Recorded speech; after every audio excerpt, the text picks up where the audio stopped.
You are now entering the spoiler zone. The following podcast contains explicit plot details and pockets of profanity. You have been warned.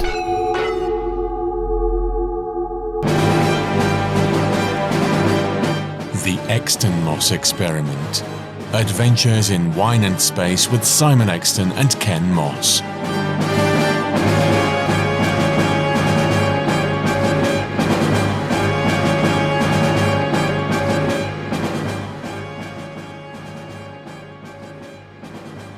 Hello, boys and girls, and a very warm welcome to another edition of the Exton Moss Experiment. I'm Ken Moss. I'm Simon Exton. Dr. Exton, it's been a while since we've done something Quatermass. What are we doing this time? I'm very sorry. We're doing the movie version of Quatermass 2 with Brian Donlevy. Fuck. Listen. Sort of whistling. I was right. They're coming down by the hundreds. Get Hall. Listen very carefully. If you ever hear a sound like this, run for your life.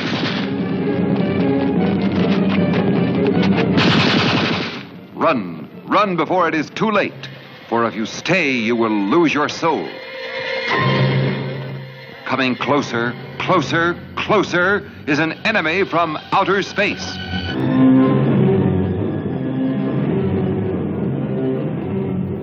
From out of this world it came. A horrifying terror that threatened mankind, haunting and possessing every human being within range, an indestructible danger beyond all earthly understanding. Vincent Broadhead is dead. Dead? I watched him die a few hours ago in that plant. His whole body covered with some kind of corrosive poisoning, eaten away. It poisoned everything it touched. The mind and the body of man was no longer in his control. They ran from this unknown menace, but there was no escape. We're holding this block. We've got to, at least until the oxygen takes effect. What's in those domes, mister? Resistance must cease immediately. Inside those domes are creatures from outside this earth. Ah, you're mad. I've seen them. Thousands of tiny creatures that can join together and expand into things 100 feet high.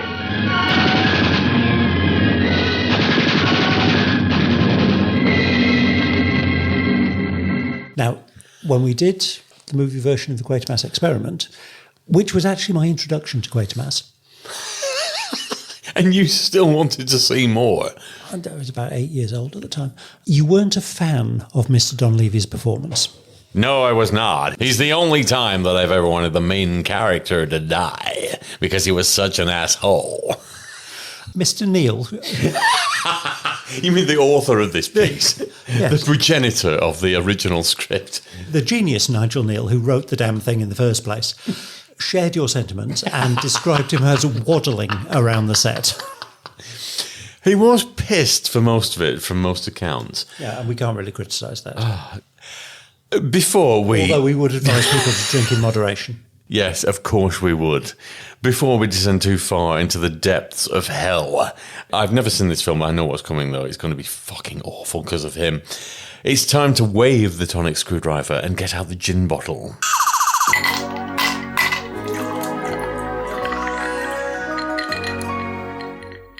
Tonight we are drinking Gordon's Tropical Passion Fruit Gin. I've been looking forward to this one.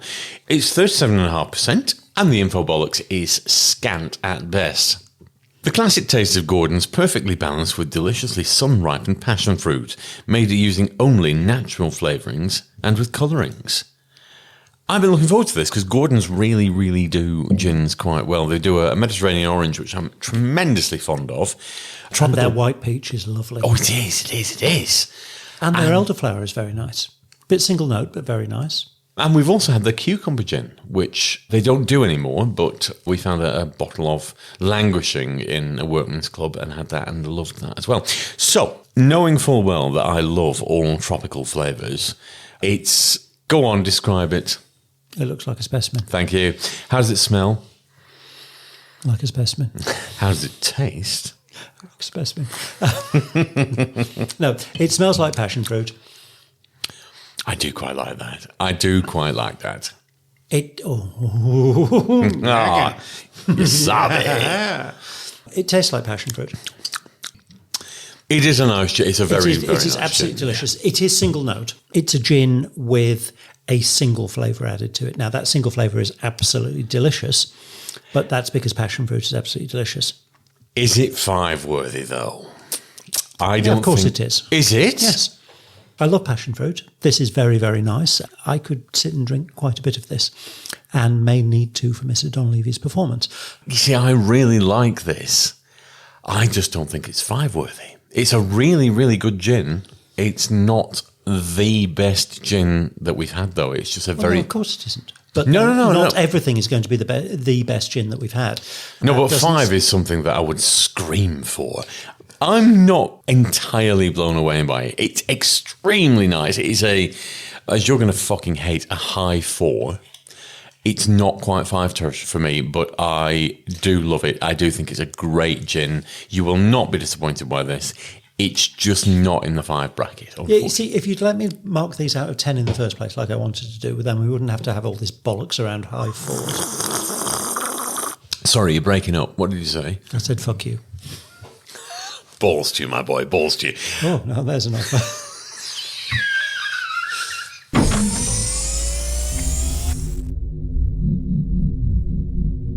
Spaff? Can't hear him. There's an odd smell. Dr. Exton, what are you rescuing? Well, I'm going to rescue something that's really quite unlike Quatermass, but ties into one of the featured performers in Quatermass 2, Mr. Sid James. Oh, tell me more. He plays the full love character. Really? Really? You will come to see this. Mr. Sid James. Oh, what a waste. One of the stalwarts of Carry On. Oh. And because of the Carry On connection, I would like to have back all the missing episodes of Our House. Oh, lovely choice. It's one of the earliest things you and I ever watched together. And I don't think it is. It is. It really are. One of us has got false memory syndrome. Yeah, of but this. I never had Our House before the network DVD. You did. No, because I didn't. Watched No, this. I didn't. I'm telling you, we watched this on VHS when my house still had a mahogany coffee table and carpet, and it's not had that for at least 15 years. You and I have never watched anything on VHS. We have. No, I don't have any VHSs. Well, actually, I do, but they're in a box underneath the couch. But it was one of the earliest things you ever brought here, and I still had carpet in my house. But your carpetage is irrelevant. I never had Our House until the network release. There were other things that I had, stuff that I got from download sites that we don't talk about, Pirate Bay. Internet Archive. Jolly good stuff. There are other ones, but they're basically torrent sites. I'd never had Our House, not until the network release. Well, but anyway, Our House is a lovely, lovely series. It's basically the Carry On regulars doing a house share, and hilarity ensues. And it's jolly good, and I can't understand why we've never actually done a proper episode on it. We get distracted by We do get distracted. Well, my rescue is probably going to appeal considerably less to you. It's Gardener's World. I know. Now, for those of you that don't know, I've been landscaping, gardening, horticulturing since 1992 and loving it. I really, really adore being in the garden, and I made a living on it very comfortably for a couple of decades. Gardener's World, there are over 200 episodes of this missing, and I would like to see them back. Because although gardening itself has evolved very slightly, there are a lot of myths in gardening, like you shouldn't cut things with a hedge cutter. It's utter bollocks. You shouldn't plant things certain ways. Bollocks. If you plan to cut things and you look after them properly, they'll look after themselves. But I am quite fond of Gardener's World, and I used to be, particularly in the 80s and 90s, I used to watch it an awful lot, not so much now. But yes, that is my little nod to the past, little kiss to my own history. I'll have them back, please. Baby. So here we are, back in the viewing room, and the disc is loaded. Brace yourself. Brian Donlevy. Brace yourself. Fucking hell. Brace yourself. Run through two. I think it's a multiple organism, 1,000 billion intelligences, if you like, with one single consciousness. Look, I'm a policeman. Try and imagine an organism to which oxygen is not an essential of life, but a destroyer. An organism which is unable to exist in our atmosphere for more than 3 or 4 seconds, safe only in a shell like this, sealed in with a mixture of gases, methane, maybe even hydrogen. And when it breaks out? It dies, unless its energy is expended on an object that can exist in our atmosphere, a human target. And what happens to the human target? An immediate invasion of his entire nervous system.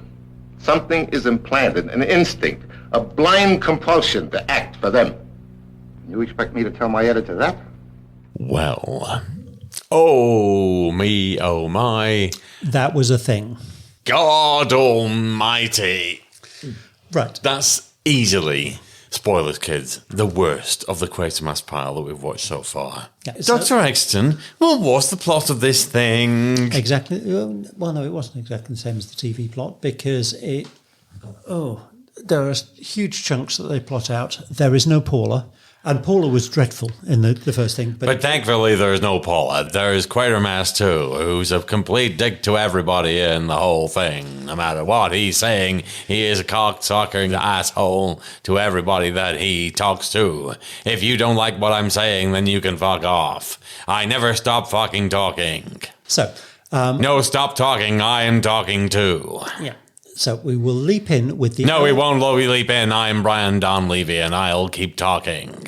Who is the elephant in the room. No, he is not the elephant in the room. He's the main star. He's fucking dreadful. Oh, God.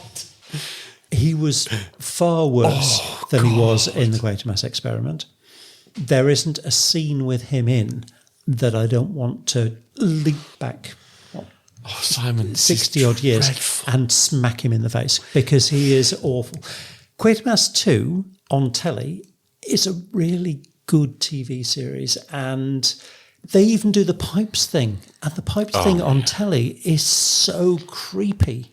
And the pipes thing on the film is just it's happened. And there's a big gun. I didn't even recognise it happening because I was looking for it. Because it was so horrific in the TV version. Yeah, and it's just a 2-minute it happened. For those who've not heard our episode 7, what is the plot of Quatermass 2? I don't care. The boys and girls that come on, give them some sort of clue. Well, you as to do what- it. Oh, right, okay. Yes, you don't do this sort of thing terribly often. I think this is shite. Get on with it. In Quatermass 2, Minion. Quatermass, for some bizarre reason, Minion. in this version of Quatermass 2, is driving past somewhere that there happens to be an incident. It turns out that the incident is hiding a complex that Quatermass has designed himself that was due for designing on the moon. And it's been designed in the middle of Sussex or somewhere. It was all to do with... You don't even care. I don't care because I can't even deadpan this. This is the worst Quatermass that we've watched. Waddle, waddle, waddle, waddle, waddle. It is true but Quatermass informs the authorities who eventually decide to get involved and try and stop this alien invasion through an artificial food plant. Yeah. Everybody dies. Quatermass says, I told you so. I knew that I was You rancid right. pile of cunt. Yes, and didn't I tell you that I was right? I was right all along. I was right. I am Brian Donlevy, and I'm right. And that's basically the film. Pretty much. It kind of follows the plot of Quatermass 2 on the telly.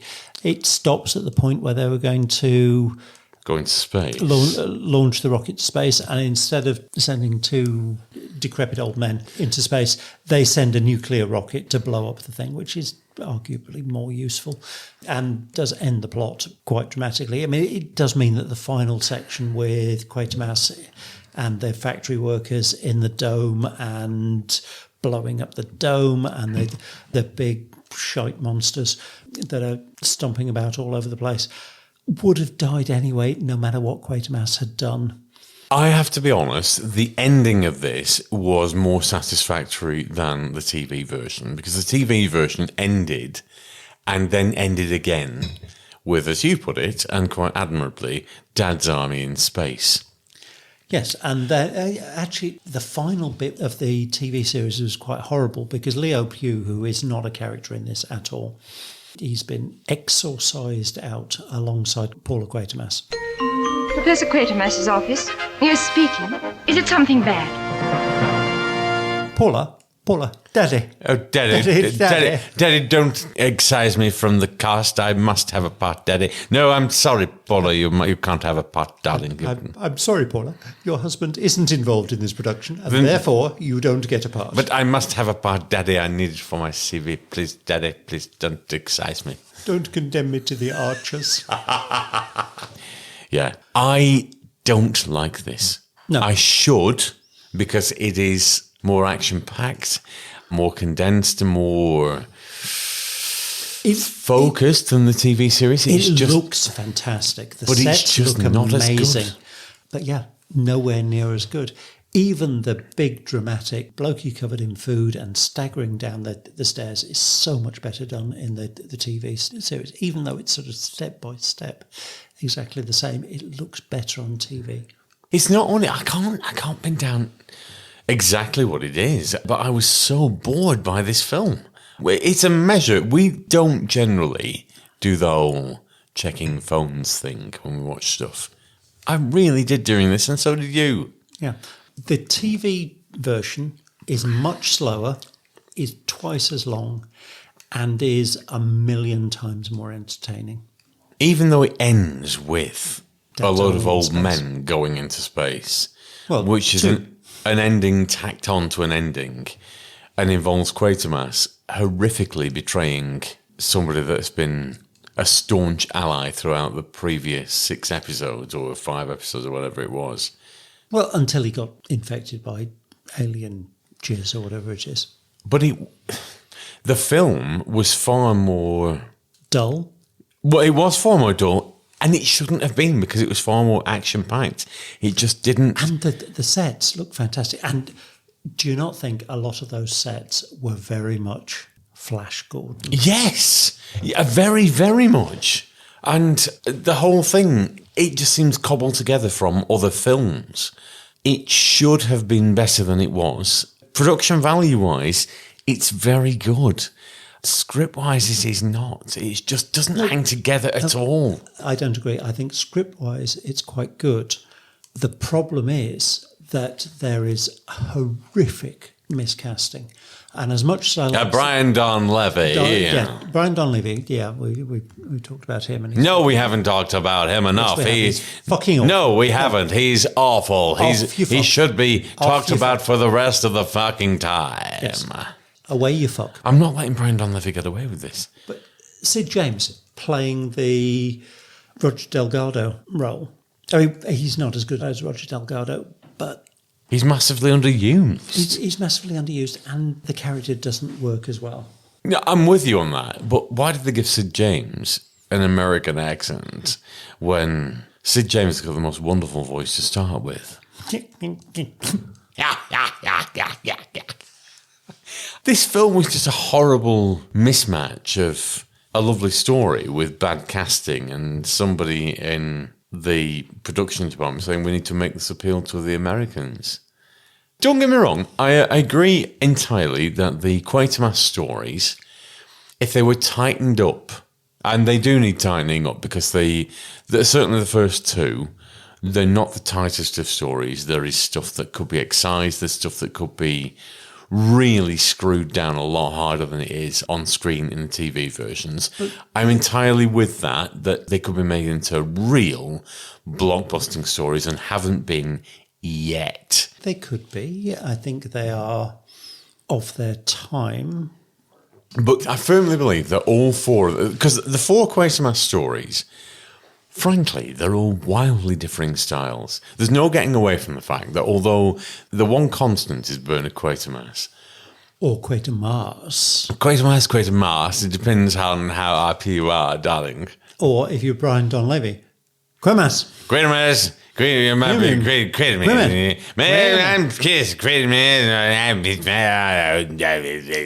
Canada. Blame Canada. Quatermass. Blame Quatermass. Blame Quatermass. Okay, bottom line, this was fucking awful. It was a travesty compared to the original TV production. Brian Donlevy, I can completely understand why Nigel Neal described him as waddling his way through the production. He really did waddle. How many scenes did we see him? Waddling. That is not unfair. This is, hands down, the worst Quatermass that we've watched. Yes. It shouldn't be, but it is. And there is a big step up in quality for the next one because, one, Andrew Neil. No. Andrew Keir. Fuck. GB News, as far as you're concerned. Oh, bollocks. Andrew Keir. You can cut all that out. No, I won't. No, you won't. Yeah, Andrew Keir. One, a decent actor playing Quatermass.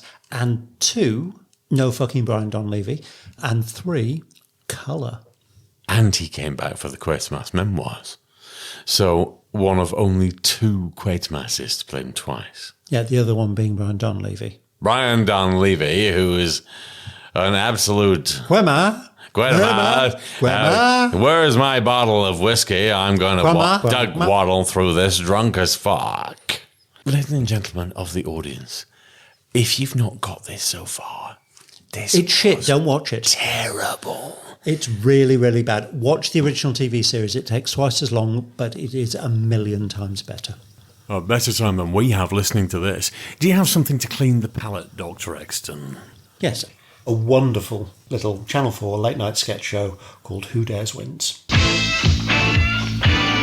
Explain.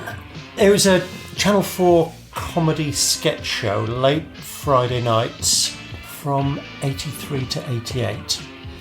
It was a follow-on from a radio show that I can't remember the name of, and it launched the careers of Jimmy Mulville, Rory McGrath, Tony Robinson, Philip Pope and Julia Hills. The sort of overarching theme of it is chat show pieces to camera with sketches in between. So it's a bit like a sort of proto Mrs. Merton.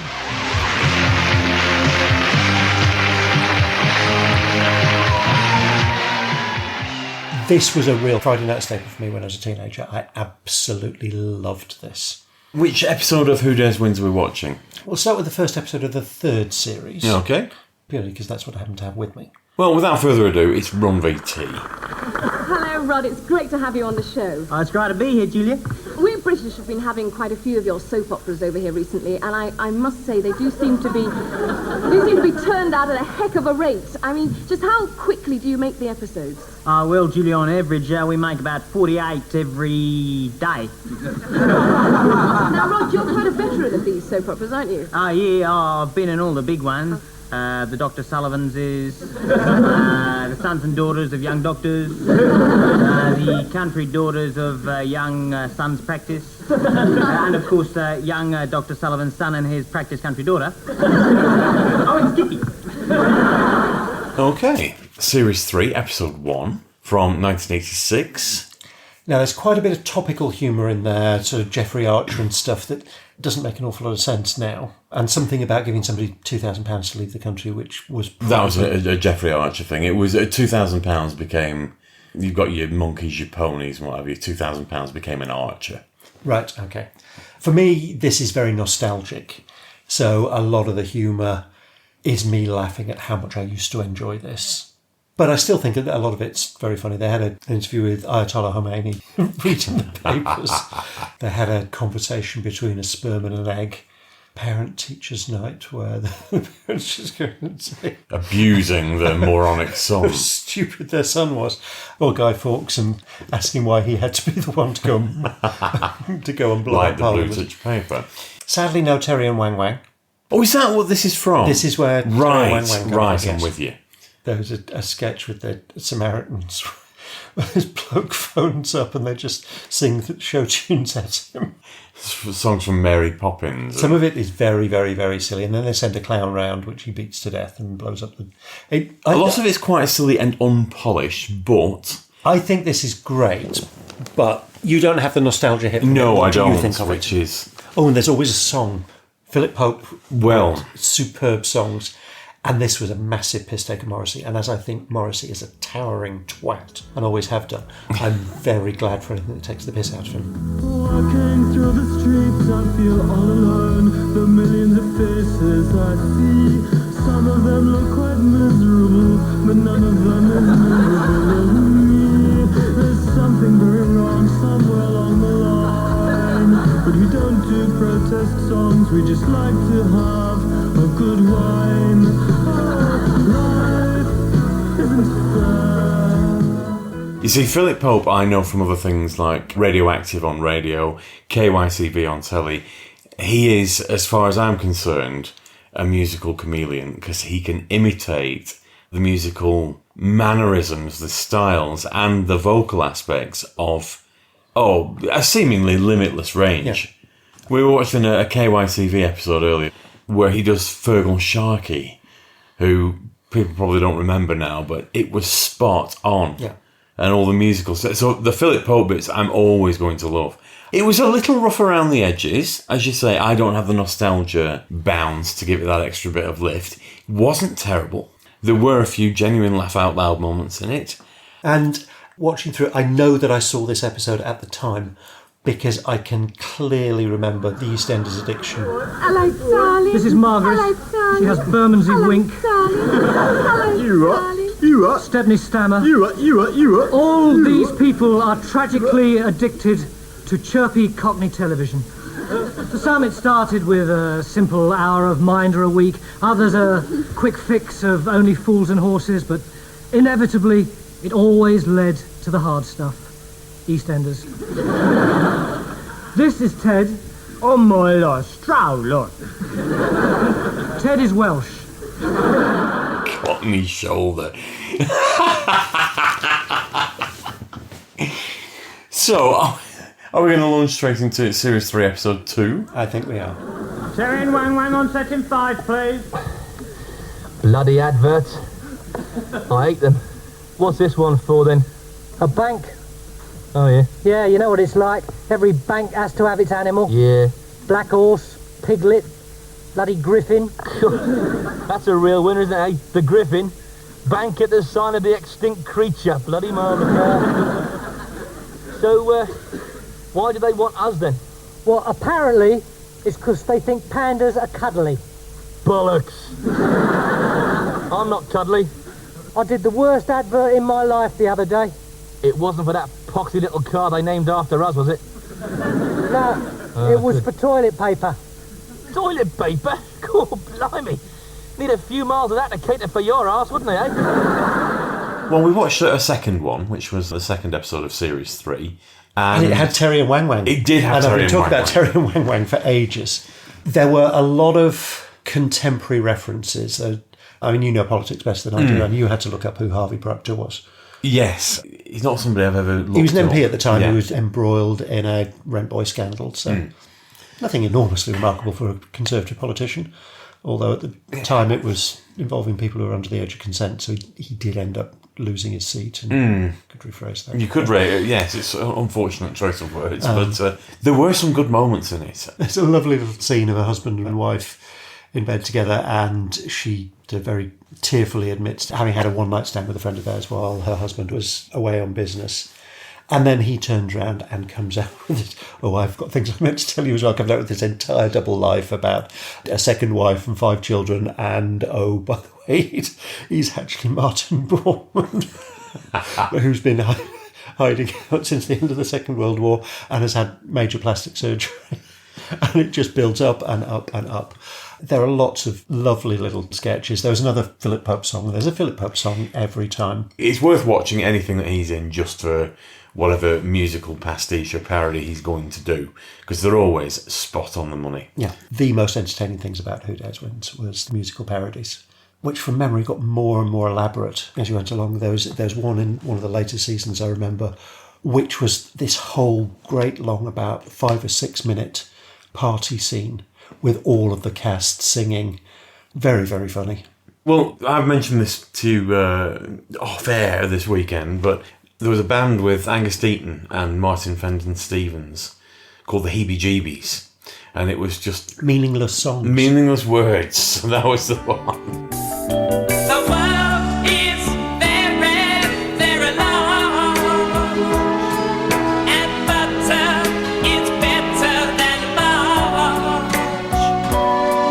And love is better than hate. And the world is very, very big, and bacon comes from a pig. But it's you I really want on my plate. So I sing you feeling the songs in very hot voices, and then a little spring. The Bee Gees parody and Status Quid, boring song, and I've got the album upstairs. They did 2 albums, and a lot of them were used on Radioactive. Yeah, But it's done by about the Philip Pope. same time as things like the Grumbleweeds. Yeah. But for my mind, Philip Pope, he was the one. Yeah, and still is. I mean, he's still working. He's still working. Yes, they're all very active even now. Julia Hills, I think, gave up acting for her family, and her daughter is now an up-and-coming comedian on the socials. And of course, Jimmy Mulville. Is this pre-Hat-Trick or just about the time when he formed Hat-Trick? I think he formed Hat-Trick on the back of this, because from this he went with Rory McGrath to do Chelmsford 1, 2, 3, and actually Philip Pope was in that as well. Yes, I believe so. Wasn't that one of the first Hat-Trick productions? I think so. See, my Hat-Trick days started with Have I Got News For You, But that was 90s, which was... Yeah, that was 91, I think. 1991, yeah. Whereas I think this finished 88. But yes, an entertaining, but it was a well-made, entertaining bit of fluff. I know you've got a much stronger emotional connection and nostalgia. I remember watching it as a teenager and absolutely loving it. It's one of those very nostalgic TV programmes that I really wish would get a proper DVD release. There was a sitcom I loved called Lame Ducks with John Deteen and Lorraine Chase. I suspect, seeing it now, it would be a bit shit. But I have very nostalgic memories of it just being a bit weird and entertaining. It's written by PJ Hammond. And it was a bit weird, really? Yep. Try and control your surprise. Yeah, you see, I'd love to see that. There was a Peter Tinnerswood one called Mog, which was set in an asylum. There may be reasons why that hasn't been released. I remember loving all of those in the 80s, and I'd really quite like to see them again. But for the moment, we shall sign off. Thank you very much, everybody, for having us on board. Bye now. The Exton Moss experiment featured Simon Exton and Ken Moss. All featured soundtracks are the property of their respective producers, and no infringement of copyright is intended. Title music was performed by the BBC Symphony Orchestra, and the programme was produced by Maverick Productions.